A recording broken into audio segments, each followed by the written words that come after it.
All right, so what makes a company really successful?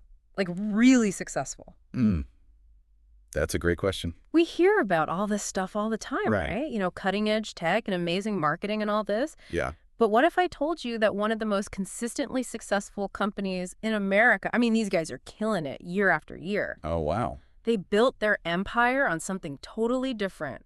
And get this, it's a steel company. Really? Yeah. That's not an industry you typically associate with, No, being on the cutting edge. too glamorous. Yeah. Right. So in this deep dive, we're going to look at Nucor.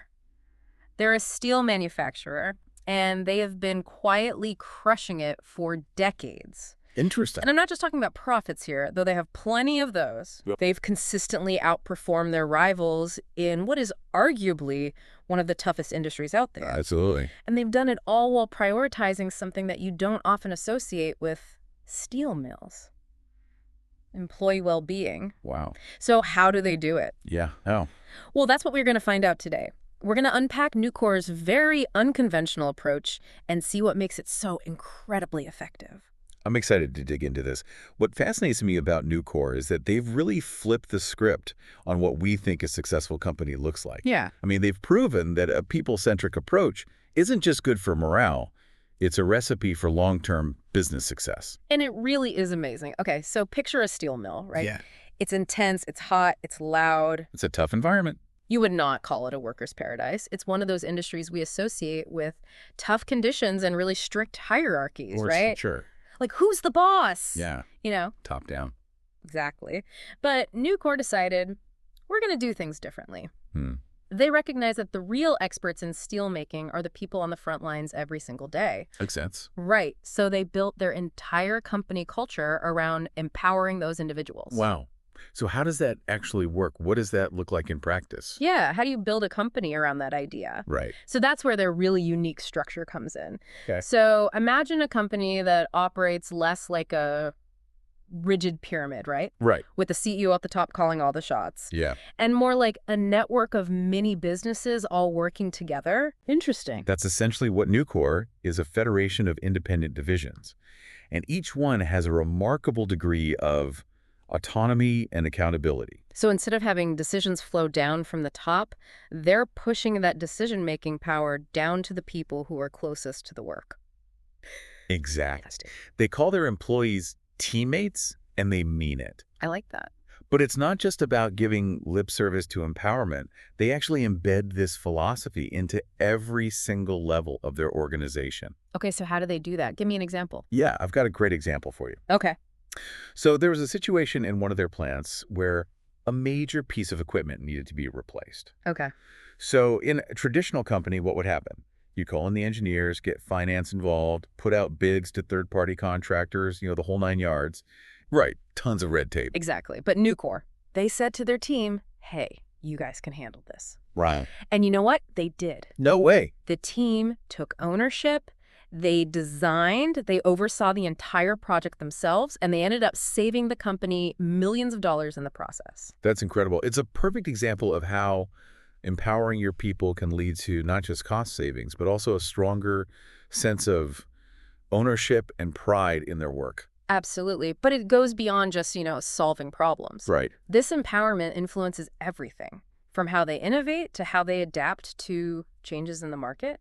Take their Hickman division, for example. Okay.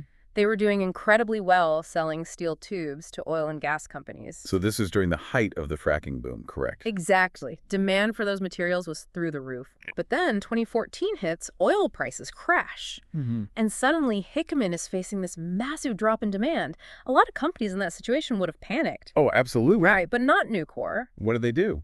So a lot of companies, they would have resorted to layoffs or massive cost cutting, right? Yeah, the typical playbook. But that's where their trust in their people really shines through. Okay. So instead of panicking, the team at Hickman took the initiative. They said, okay, how can we diversify? What else can we make? And get this, they didn't wait for orders from headquarters. Wow. A small team at Hickman proactively reached out to their network of colleagues and customers. They brainstormed ideas. They explored new opportunities. So again, that bottom-up approach. They saw a problem, and they immediately started working towards a solution. And they landed on not one, but two major opportunities. Oh, wow. What were they? They decided to start making specialized steel for electric motors, which is a growing market, Smart. and high-strength steel for cars, another booming industry. Very strategic. And it's like you said, both of those ideas came directly from the people on the ground. That's remarkable. Not only did they identify the problem, but they also came up with a solution. And they didn't stop there. The Hickman team, they took charge. They figured out what kind of technology and equipment they needed. Wow. They put together this whole proposal for a massive expansion, and they presented it to Nucor's executive group. That took some serious guts right there. Oh, yeah. To propose a major expansion when the market's down. Yeah, when everyone else is like, gotta cut back, gotta hunker down. Exactly. Most companies would be running in the opposite direction. Totally. But Nucor was like, go for it. They greenlit a $230 million expansion. Wow. Based on an idea that came from their team. That's incredible. Talk about a vote of confidence. Talk about trusting your people. Right. I mean, it really highlights Like, how look- much Nucor trusts its employees. They don't just empower them to identify problems. Right. They trust them to come up with the solutions, too. Exactly. And to execute on those solutions. This story, this perfectly illustrates one of Nucor's core principles. Okay. They call it courage. I like it. But it's not a solo act. It's actually one of 5 keys to success that they have woven into their whole culture. There's sort of 5 pillars of success. Yeah. Okay, I'm interested. What are the other 4? All right, so let's dive into these keys. And let's start with creativity. Okay. Nucor doesn't just talk about thinking outside the box. They reward it. Oh, how so? They have a really interesting compensation model. Okay. The base pay for their frontline teammates is actually a little lower than the industry average. Really? Yeah, and that's what I thought too. At first I was like, well, that doesn't sound very empowering. Right. But here's where it gets really clever. They have this bonus structure that is directly tied to the team's productivity. Oh, okay. So the more they contribute, the more they earn. Yeah. It aligns their interests directly with the company's. Exactly. So, for example, once a team exceeds a certain output target, and these targets, they're already pretty ambitious, but once they exceed it, a bonus kicks in. Okay. And the more they produce, the bigger that bonus gets. So this isn't just a small percentage. We're talking about a significant portion of their compensation. Oh, absolutely. Yeah. We're talking life-changing money for some of these folks. Wow. And here's the kicker. The bonus is paid out to the entire team, not just to individuals. That's brilliant. Right. It fosters collaboration, a sense of shared responsibility. Exactly. So it's less about, me versus you and more about us all working together to achieve something great. And you know what? When you factor in those bonuses, Nucor workers often end up making more than the industry average. That's amazing. Mhm. So it completely changes the narrative. Instead of driving productivity through things like automation or outsourcing, Right. they're doing it by investing in and empowering their people. And speaking of investing in their people, that brings us to our next key, competence. Nucor knows that to stay ahead of the game, their team has to be at the top of their game too. Right. And it's not just about having the technical skills, although those are obviously important. Yeah. It's about having a workforce that understands the entire business. Interesting. And it's committed to constantly learning and growing. Right. So it's not just about, being good at your specific job. Yeah. It's about understanding how all the pieces fit together. And they place a huge emphasis on cross-training so people can move between different roles. That makes a lot of sense in an environment like a steel mill where things are so interconnected. Yeah. The more you understand the big picture, the better equipped you are to solve problems. And they don't stop there. Nucor wants their people to really understand the business side of things. Okay. So they have the simulation game called Dollars and Tons that they use to actually teach business strategy. A simulation game. That's a very unique approach. It is. I can imagine some, traditional executives scoffing at the idea, but it's actually Smart. really smart. It's so smart. It's like a more realistic steel-themed version of those business simulation games that people play. Right, right. Teams, they have to make decisions about everything, like purchasing raw materials, investing in equipment, and they're judged on their profitability. Oh, wow. So just like a real business. Just like running a mini Nucor. That's fantastic. It's engaging, it's fun, and it makes those financial concepts tangible. It does, and it doesn't stop there. Yeah. They also encourage personal growth through individual development plans, helping people map out their career goals. It's great that they're so invested in their employees' long-term success. Yeah, both professionally and personally. It's a very different approach than you see in a lot of companies today, Right. where it's more transactional. Mhm. You come in, you do your job, and that's it.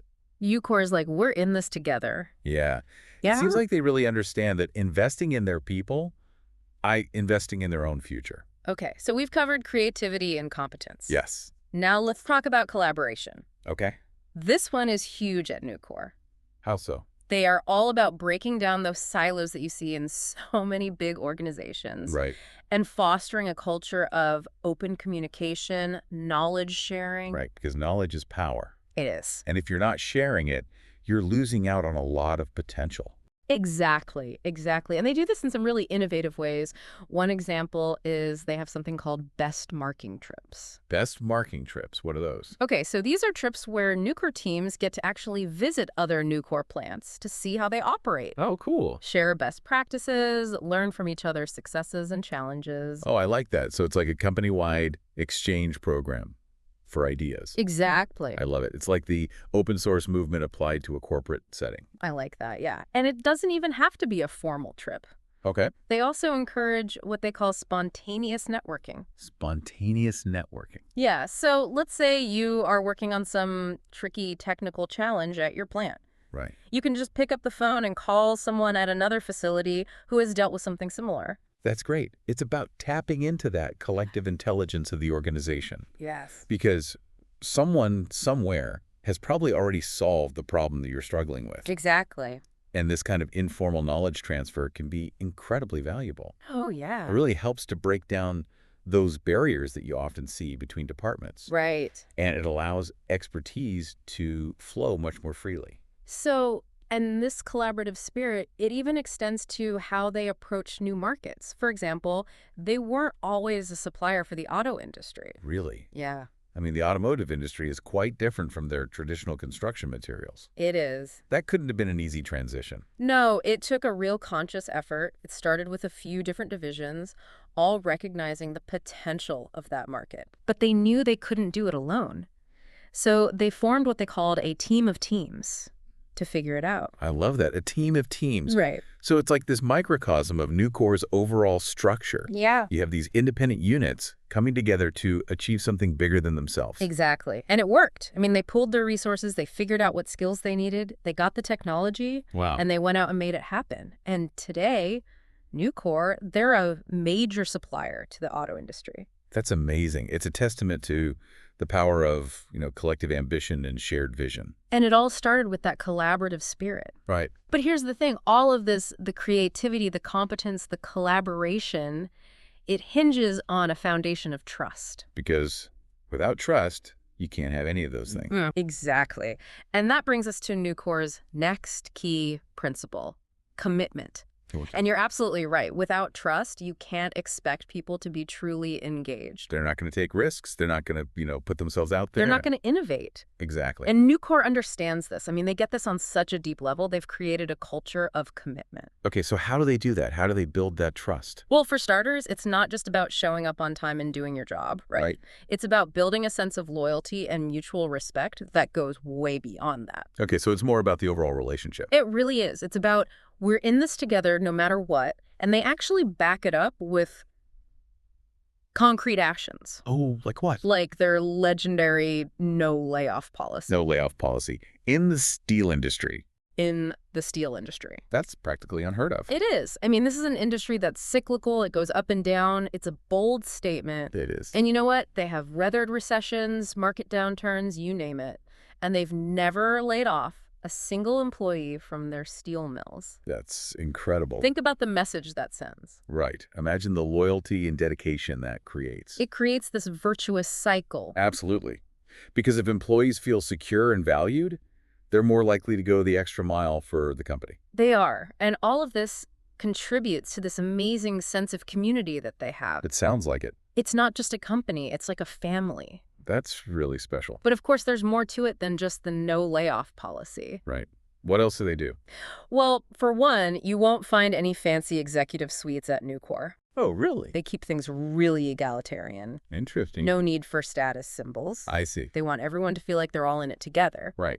But one of the more interesting ways they build that commitment is through something they call reverse accountability. Reverse accountability. Yeah. Okay, now you've got my attention. What is that? So it's actually pretty simple. Okay. It's about recognizing that true authority comes from the people who are doing the work day in and day out. Makes sense. So at Nucor, team members actually have a say in selecting their supervisors. Wait, they get to choose their own bosses? Yep. Wow.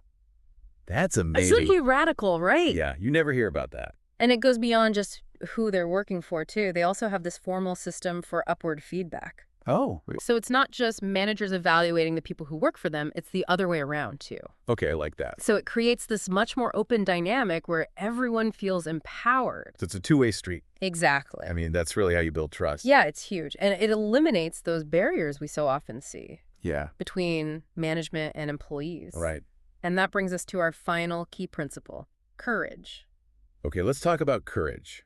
What does that mean in the context of Nucor? So this isn't just about, being brave. It's about empowering people to take ownership, Right. make decisions, Yeah. and learn from their mistakes. It's about creating a culture where people aren't afraid to fail.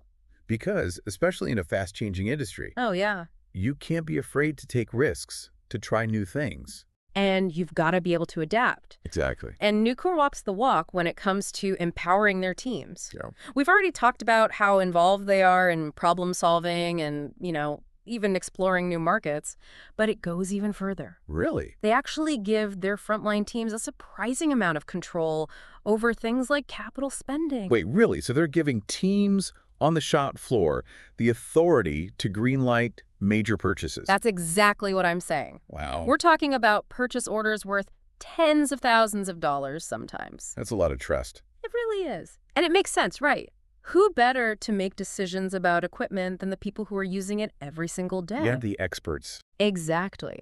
They also give their teams a lot of leeway when it comes to deploying new technology. Remember that $230 million expansion at the Hickman division? Oh, yeah. The one with the new rolling machines? That one. How could I forget? Yeah. It was a perfect example of how they empower their teams. So the team for that project, it was made up of managers and frontline operators, all working together. I see. And when they went to meet with the potential equipment suppliers, you know who those suppliers were most interested in talking to.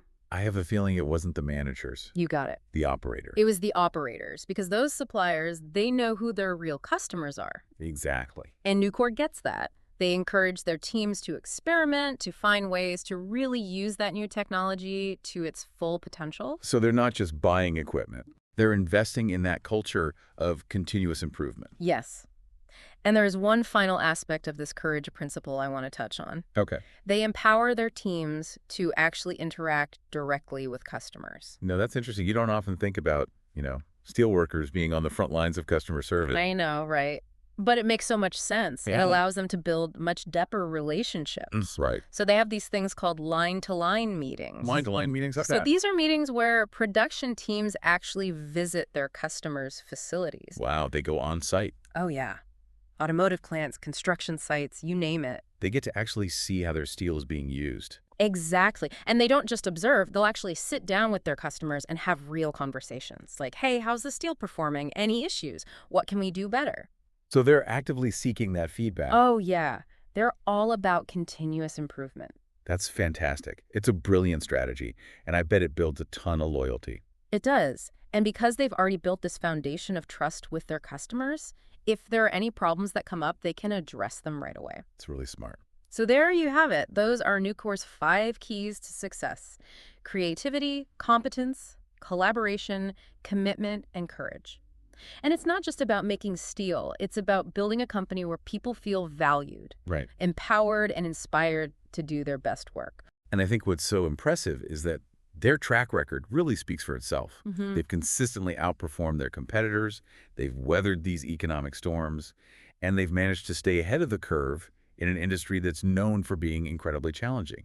It's amazing what they've been able to accomplish. And it really makes you wonder, what if more companies took this kind of approach? It does. We hear so much about automation and AI and all of that, but Nucor's story is a powerful reminder that investing in your people is still one of the smartest business decisions you can make.